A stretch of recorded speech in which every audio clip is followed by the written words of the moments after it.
Eu vejo você encolhido, de cócoras, ajoelhado. A sensação é que é como se você soubesse que você tinha que vir para a Terra ou enfrentar alguma coisa, não sei exatamente o que, não querendo ver, ou não querendo fazer, encolhido de uma maneira, de um medo tamanho, mas é um medo para querer se esconder de alguma coisa que você sabe que vai ter que fazer, que vai ter que acontecer. Eu vejo uma cidade tipo europeia assim, mas já com uma construção semi-moderna, não sei como fala. Aqueles lustres do símbolo de Londres, um lugar meio sombrio, mas luzes, já tinha luzes, então não é um lugar tão antigo. Tem uma ponte, o rio passa por baixo, mas eu não tô vendo ninguém, só a água passando. Tem tipo uma proteção de arame no começo da ponte. Tá ventando e um pouco da água se mistura com o vento. Deve estar bastante frio, por isso que não tem ninguém na rua. É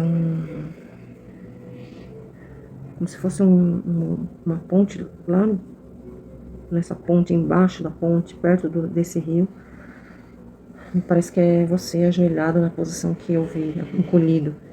Então, o encolhimento é fugir do frio, do vento, do medo, travando qualquer tipo de iniciativa, escondendo as roupas.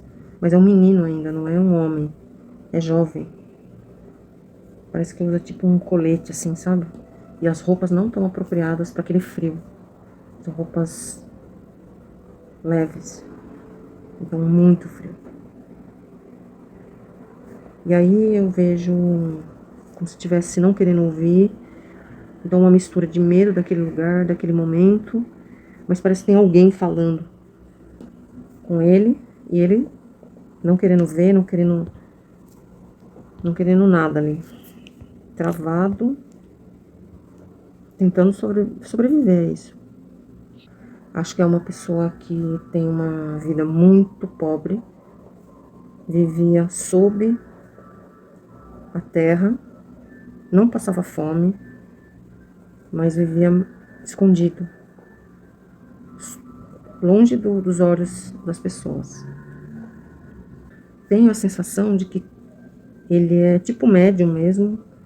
E ouve o tempo todo vozes. O tempo todo.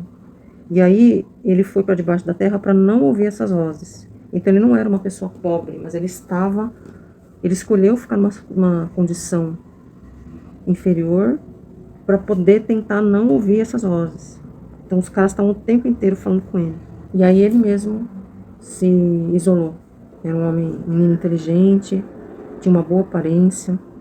E por algum motivo, as pessoas aos poucos, de vez em quando, tentavam ajudar ele. Mas ele devia ser uma pessoa inteligente. Sabia falar bem, se colocava muito bem, apesar da juventude ainda. Ou seja, ele escolheu viver à margem da sociedade por opção. Não sei como, ele levava livro para um lugar, que ele dormia, se escondia, embaixo, me parece, dessa ponte. Meio que tipo uma caverninha, assim, mas tinha tudo. Tinha comida, tinha lamparina, tinha cobertor. Não era sujo, mas era de terra, assim, pedra misturada com terra. Não tinha medo de ficar lá. Ele ficava bem lá. Ele estudava. Acho que ele viveu para entender, estudar um monte de coisas que ele não entendia. Por que as pessoas agiam daquele jeito. Ele estudou a energia dentro do que era relatado. E como ele era médium, ele recebia a intuição, conversava com os espíritos. Então misturava aquilo que ele lia, mais as informações que eles traziam para ele. Então ele era um cara jovem, muito jovem, mas tinha um conhecimento que não era só dos livros. Então é como se ele debatesse aquilo que os caras vinham dizer para ele, em espírito. Como se fosse uma busca científica daquilo que eles traziam? Exatamente. Mas tem uma satisfação de aprender, ao mesmo tempo uma tristeza interior. mas um orgulho de ter esse conhecimento. E acontecia alguma coisa do lado de fora que algumas pessoas sabiam que ele estava lá, escondido. Ele não era bem escondido, ele escolheu viver ali. E tinham poucas pessoas que ele tinha confiança, que sabiam onde ele estava, pessoas que ajudavam ele, davam comida, cobertor, roupa limpa. Então, por isso que ele não se apresentava parecendo um mendigo. Ele tinha pessoas que davam suporte para ele, porque entendiam essa inteligência que ele tinha, essa busca, e respeitaram. Ele conquistou isso, esse respeito, apesar de viver à margem da sociedade. Porque ele era tão inteligente e trazia tanta coisa significativa, respostas sábias, concretas, que não tinha como contestar, que tinha alguma coisa muito especial ali. Tinha uma mulher, ajudava ele, uma moça jovem, bem bonita, vestidos longos, aquelas mulheres que usavam saia longa e usava botinha por baixo do tecido, do vestido. E ela fez isso durante todo o tempo. Trazia outros livros. Alguém pediu para ele começar a escrever, registrar. Aí que ele não queria nem sair lá de baixo mesmo, que ali era o lugar melhor que ele podia estar. Estudava. Vejo ele com uma lamparina acesa, livros, tipo cartolina, desenhando, somando informações, como se estivesse concatenando tudo. Ele estava querendo provar a existência humana, eu acho. Umas coisas que ninguém pensava, ainda mais naquela época. Célula, espírito. Ou seja, ele queria provar cientificamente a existência dos espíritos. E por que tinha tanta coisa, querendo provar que tinham coisas que estavam ali já prontas, que não foram feitas pelas pessoas. Mas assim como ele estava recebendo inspiração, outras pessoas também receberam. Então tinham feitos daquela época que não foram feitos pelo homem, mas inspirados por alguém, através do homem foi construído aquilo. Máquinas, luz, mostra até croquis de coisas que for da época. Essa moça gostava dele, de verdade. Mas ela aprendeu que ele não era dela, né? Que ele era de algum lugar que não era dali. Ou seja, mudou muita coisa, né? Ele ficava inventando coisa pra conhecer mais coisas. Ficava inventando assunto sobre matéria, sobre espiritualidade, até provar por que o sangue subia pelas veias. Aí ele queria provar que tinha o fluxo energético, o sangue, as células. Até que chegou um dos espíritos e falou: tá muito bom esse seu trabalho. Aí ele perguntou: mas e aí? Você sabe quem é você? Quem é você? Além de um buscador. Ele trava tudo. Ele travou. Ele não falou, se fechou. É como se a energia de um roda-moinho interna fechou dentro dele uma energia e ele se perdeu o brilho. Não quis fazer mais nada. Porque ele não soube e não tinha energia para responder aquela pergunta. Calou, uma certa tristeza tomou conta, como se ele tivesse voltado a estaca zero, depois de tanto trabalho feito ali. Se encolheu, como se fosse uma posição de meio cócoras assim, mas sentado, né? Passou dias ali pensando. E nem percebeu que ao lado dele estava cheio de espírito, querendo conversar com ele, mas é que ele só queria conversar sobre aquelas coisas ali, mas dele não era o assunto predileto. Então ele se calou. O trabalho parou, nada mais foi feito. Parecia que nada daquilo tinha valido a pena, porque ele não soube responder a pergunta. Quem era ele? Estou com a sensação de que ele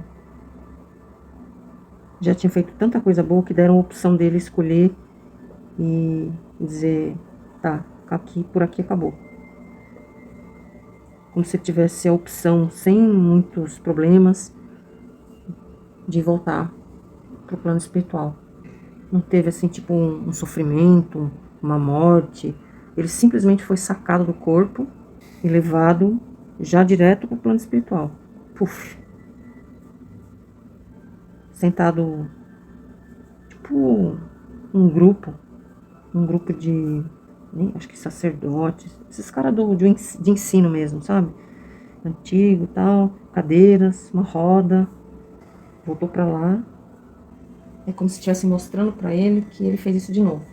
Não era a primeira vez. Conseguiu fazer um belo de um trabalho, construiu, ajudou pessoas, deixou informações importantes, mas para ele mesmo, de novo, ele não conseguiu ir à frente. Então ele desceu, ajudou, somou, mas não olhou para dentro de si. E o acordo com ele era aquele: além de você ajudar, além de você transmitir nossas informações, era para você aproveitar tudo aquilo e trazer para sua evolução, para trazer, é como se tivesse que colocar dentro do espírito, do perispírito, e naquele momento encarnado na Terra, também tinha que ter essa convicção. Então, quando ele está no plano espiritual, todas essas convicções estão claras, evidentes, mas quando ele cai na armadilha da Terra, ele se isola. Porque, na verdade, a dificuldade da relação humana é ser muito pobre, simples, um pouco abstrato, como se as pessoas fossem mecânicas, sem sentimento, pessoas sem a essência real, pessoas sem aquilo que ele tocou, sem centelha, sem nada. São só pessoas procriando, trabalhando, seguindo, mas sem eu maior, sem nada. E o que eles estão dizendo é que o trabalho dele, além de trazer informação, era para mostrar para essas pessoas qual era o propósito. E, na verdade, muitas das pessoas que estão aqui na Terra já tiveram esse contato, mas caíram na armadilha de novo da Terra, dos maus princípios, né, dos maus hábitos, e se entregam. Então, pessoas que já ele ajudou, já ele viu, está aqui de novo. Então, por isso que ele não, meio que cansa mesmo, né? Não tem vontade. Só que ele veio com esse propósito, manter as convicções dele lá e cá, as mesmas. Não cair nas armadilhas da vida. E ajudar as pessoas que estão aqui também a enxergar isso. Mesmo quando elas vêm com rótulo não, mesmo quando elas não aceitam, quando ele desenha, quando ele escreve, quando ele insiste. Existe um poder maior que, inclusive, é através da mediunidade dele, com os mentores dele, de entregar essa energia, esse conhecimento de uma forma sutil. Não obrigando a pessoa a entender, mas a pessoa simplesmente enviar essa energia aos poucos, com delicadeza, com perseverança, mas como se fosse um sopro, todas as vezes, pequeno, não é grande. Nada acontece rapidamente no planeta Terra. Tudo é lento, tudo é moroso, e ele tem pressa. Porque, na verdade, quando ele chega aqui e encontra essa morosidade, essa dificuldade, bate, quero sair e voltar. E ele deve ter uma aposta bem grande, um trabalho espiritual já de muitas eras, porque os caras respeitam isso, tiram ele daqui na hora que ele quer. E levaram ele, foi pra lá. E lá fizeram uma reunião, explicaram para ele lá de novo. E aí, o que ele faz? Quando chega no plano espiritual, ele tem mais responsabilidades para tentar minimizar o impacto daquilo que ele não fez aqui na Terra. Então ele faz mais coisas, mas lá é tudo mais fácil, muito mais grandioso, todo mundo entende, todo mundo já tocou essa energia, e aí as coisas fluem de uma maneira melhor. Não que não tenha relevância para o plano espiritual, esse trabalho que ele faz lá. Tem sim, mas o teste é aqui na Terra. Então as pessoas vão te dizer não muitas vezes. E o seu trabalho, eles estão falando aqui para mim, que você sempre quis, achou que merecia, você se esforça para ganhar bem, para profissionalmente se dar bem. Só que as suas portas vão ser fechadas, ou pelo menos reduzidas, profissionalmente para você se impulsionar, porque o seu trabalho é levar essa mistura de conhecimento, com todo esse conhecimento técnico, com o conhecimento espiritual, aqui e agora. E muitas portas vão ser fechadas aqui na Terra. Cabe a você soprar energeticamente, mesmo quando a porta é fechada. Lá em cima você faz isso com mérito, tirou nota 10. Mas aqui você ainda desiste, quer voltar para casa. Então, esse olhar para dentro de si é assumir essa responsabilidade, entender as diferenças humanas, entender também que os outros companheiros de jornada estão junto com você, mas distraídos, assim como você já esteve aqui na Terra distraído também. Então, olhar para dentro de você é só aqui que é essa dificuldade, porque lá é muito fácil. É como se fosse um computador, põe um comando. Aqui não. Aqui cansa, aqui dói, aqui é amoroso. A sua missão aqui é se permitir, né? E ajudar mais pessoas a se permitirem. Tem todo o conhecimento. Só cabe a ele abrir a porta, permitir que os mentores falem com ele, assim como ele recebe lá no plano espiritual, ele ensina lá. Mas aqui ele tem dificuldade. Então ele está preparado, mas ele precisa realmente querer. Parar de se cobrar. E outra coisa importante, respeitar a individualidade dos que chegarem. Da família, do profissional e das pessoas que vão chegar a bater na porta dele. Se eles não entenderem, sopra a energia do conhecimento. Ora pelas pessoas. Doa essa energia. Então, às vezes, não é só falar, é doar energia. E a potência dessa doação você tem. Você tem.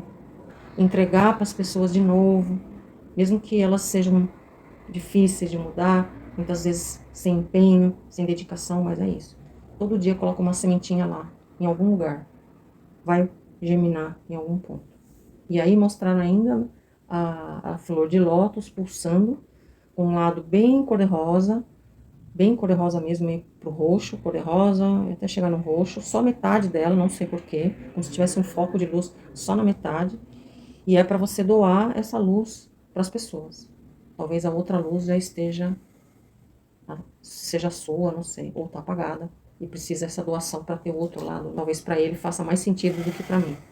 Tá? Meia, flor de lótus, cor-de-rosa, no central, nas pétalas, trazendo o roxo lá na ponta, mas eu só vejo metade dela. É como se tivesse um foco mesmo de luz em metade disso aí. Tá? E muito brilho. E vem um brilho de cima, cortando essa flor de lótus. Mas assim, facho de luz total, assim, lindo. Lindo mesmo. Tem muita gente precisando de ajuda e muita gente não querendo abrir a porta. E eles lembraram que você, durante muito tempo da sua vida, não quis abrir a porta.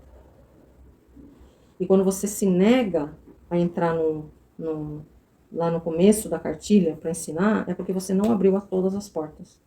Ou seja, é entrar no beabá. Tem pessoas que você vai ter que ensinar lá do comecinho e ficar satisfeito ainda em ela ter dado o primeiro passo. O primeiro passo pode ser se respeitar, o primeiro passo pode simplesmente aprender a respirar, o primeiro passo pode ser se valorizar um pouquinho, mas não, algumas pessoas vão chegar e não vão tocar a luz, não vão tocar essa centelha. Mas se você ajudar eles a darem o primeiro passo, subir um degrauzinho, é para você sentir satisfação. Porque você se cobra como se você tivesse que estar lá no eu maior, lá na centelha, tocando a energia superior divina. Não. A maior parte das pessoas que estão hoje na Terra não estão preparadas ainda. Mas 100% delas vieram com propósito para melhorar, para evoluir. Então, se você coloca a sementinha, vai evoluir. Não da maneira, não com o poder da flor de lótus, mas de acordo com aquilo que a pessoa ainda é capaz. E se brotar qualquer coisa de melhor em cada ser humano que você tocar, você tem que celebrar. E entender que para isso que você veio para esse plano atualmente. E toda vez que você fica triste, magoado com as pessoas ao redor, porque elas não tentam, você está tirando o brilho da flor. Então tem que ser um trabalho de formiguinha. Entrega. Se não quiser receber, deixa quieto, espera, aguarda e entrega de novo. Não recebeu? Beleza, volta. Guarda ele. No momento propício, se entrega de novo. E se essa pessoa não quiser receber, entrega para outro. E isso vai virar uma grande teia de pequenas ações, pequenas, mas que vão ser muito mais pulverizadas. E vão ter pessoas que, quando você trazer perto, porque já são pessoas que estão numa busca similar, você vai ajudar e essas pessoas vão